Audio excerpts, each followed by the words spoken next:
Hey, what is going on, everybody? Welcome to Upkick MMA. It was 418. I am Brennan. UFC Fight Night Tabora versus Spivak Prelims. It's going to be Karol, Rosa versus Pannie, Kianzad.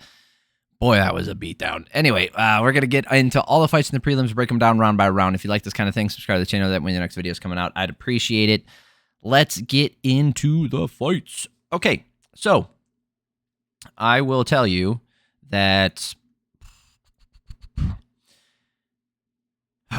this was kind of rough to watch after a while. This is one of those ones where you see somebody just not at the level of someone else, or the matchup just isn't right, and you're just watching someone kind of just get beat down, and it was kind of difficult to watch, especially as the fight went on.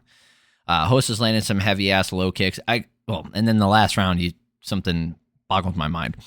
Rosa's landed some heavy-ass low kicks and or counters, or she lands them as a counter or a lead. Tons of low kicks. So we I think total, what did she land? 19 in this first round alone. Kianzad is missing and staying in range and not covering up and just looks clunky so far. Kianzad keeps shortening her lead hand with that hook and puts herself into range and then stays there, but can't land, right? So she moves, she shortens up her hook, so she has to get even closer, misses the strike instead of extending it out, misses the strike anyway, but then stays in range and then gets countered. Finally, Kianzad starts landing 1-2s straight down the middle. She did, Kianzad staggers on the lead leg so much from so much damage done to it at one point. If you look at the striking numbers here, this does not seem right to me. 42-40 in favor of Rosa. I felt like she way outstruck her. I don't think it was that close. Maybe she did. I just put more emphasis on the stuff that was coming from Rosa. Maybe it was those body shots. That's what kept Kianzad in close, right? She outstruck her to the body by 11 strikes. So you take those 11 away. Even then, I just didn't feel like she was landing damage. She just didn't have the same effect on Rosa. Anyway, so I had a 10-9 going into the second round. Rosa is just doing so much more damage with her shots, landing that lead elbow, destroying that front leg. Kianzad is a bloody mess, hobbling on that leg after every kick, but she will not quit. Boy, she's got heart for fucking days. Will not quit in there. I had a 20-18. She got outstruck here 52-43, but she didn't quit on herself. Rosa's beating up that leg, goes takedown at 330, back up at 230. Not much there. And then Rosa goes in the clinch, and they spend the rest of this freaking round in the clinch. Yeah, she had 4 minutes of control time in this round. Why? Kick her in the fucking leg some more. Like, I'm not saying, like, remember what I said at the beginning, like, I don't like someone, like, getting beaten up and watching it, but from a point of view of winning a fight, why would you go into a clinch in a scenario where you are literally beating the shit out of their leg? So that's a safe shot you can take from the outside and getting countered very little. I think both of these ladies were ranked. Let's see, Kianzad.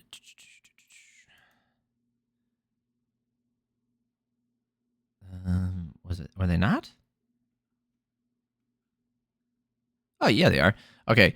Rosa was 8 and Kianzad was 11.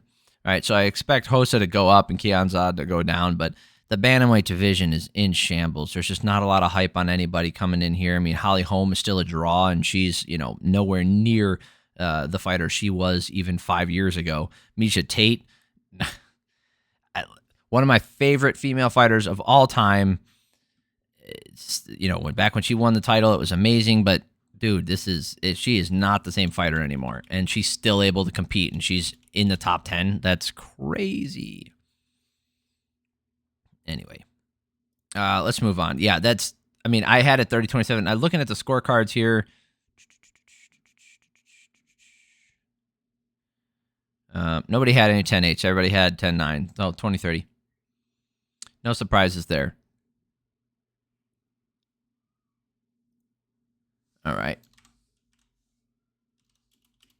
Jhonata Diniz versus Karl Williams. So, even though I think he's Brazilian, it's not pronounced Jhonata.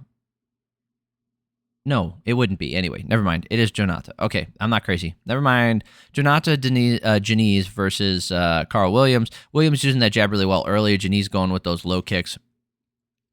Williams lands a hard jab. Diniz wobbles. Then he throws back and wobbles Williams back. It was actually, the first round was probably the most competitive and interesting. Diniz landing some really heavy shots and doing more damage. Diniz landing that hard left hook that rolls Williams' eyes back, continues to land those low kicks, beating up that lead leg, 16-7. Like I said, most competitive, like fun round to watch was that first round. Second round here, Williams is winding up, just not finding the mark. Diniz going after that lead leg during any moment of inactivity. So anytime there wasn't something going on, he was, doing the damage. He got way out in front here, 36-12 for striking numbers. They started exchanging with Diniz opening up more, and Williams is actually able to find the mark. He just can't land significant enough to back him up. Closer round as far as like the damage went, like to the head, but the difference maker were those low kicks, man. He landed 13 low kicks, and even 21. He was just so much better in this round. Diniz looks great, 20-18 going to the third round. Big leg kick and a huge left hook rocks Williams, so he goes to that takedown hard. He works hard for that takedown, gets it, and eventually lays on top for 2 minutes and 36 seconds. Williams really tried to end the fight at the end. Like, he really tried to go for it, land some big strikes. He landed 4 big, significant strikes here. He was really trying to go for that finish, and he did outland him in this round. But let us not forget how that round went before it got taken down. He was damn near finished. I still gave this round to Diniz. It was a close one. If you want to give it to him, that's fine. Eric Colon gave all 3 rounds to Diniz, and Adelaide Bird and Ron McCarthy can't see any complexity or nuance, so they both gave that last round to the guy on top. Maybe they had better reasons for it, and like I said, if you want to give them that last round, then so be it, but knowing their history, it's not the most comprehensive and complex, like I said. Youssef Zalal versus Jarno Errens. This was, these two guys there were moments in this one where you could see some real skill from Errens and stuff, but it's just the power from him, and he's really winding up too much, and Zalal just made him pay. Zalal going low kicks early, Errens land to the body straight, then he follows up as Zalal turns and runs for a second. I'm not a huge fan of that stuff. I never like seeing that in a fight. Whenever you turn your back and run away, the Alistair Overeem technique, I'm just not a fan of that kind of stuff. Errens pokes him in the eye as Zalal runs forward. Errens finding the mark again with that 1-2, but overextends, gets taken down. So that's what I was saying. Like, he's just overextending on his shots, not really throwing stuff down the middle, not keeping tight. And Zalal gets to the back, gets a standing rear naked choke. It didn't look like it was really sunk in, but it could have been exhaustion, it could have been pressure, it could have hurt him. There's a lot of things. It's not a bad tap, and like, it is what it is. I can't say anything. Like, I really couldn't tell you what it feels like. I do know that I have tapped to things that don't look that bad, but in the moment you're like, this freaking hurts, and I don't want to be here anymore. So it's understandable.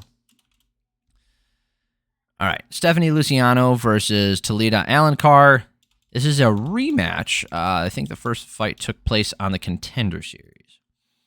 Yeah, I think I covered that one last year. Or maybe earlier this year? Don't remember. Alencar, actually, let's look. Nope, it was last year. Okay. Alencar with a head kick early and then going low. This was like a masterclass on using your range and honestly your strength to kind of dictate how you want the fight to go, and just not playing into your opponent's game plan at all, not giving them an inch of what they want. Luciano is pressing and trying to keep her at the end of her shots. Alencar circling, avoiding most of it. But Luciano landed way more damage. It doesn't have to be by much because she was advancing the whole time in this fight, right? In this round. Like, she was just constantly moving forward. And even if she outlanded her by a few strikes, the damage didn't even have to be in her favor. She could have won this one, but it was, and she did. 26-17 for striking numbers in favor of Luciano. No round looked closer than that one, even though the striking numbers varied. Luciano clearly winning these rounds.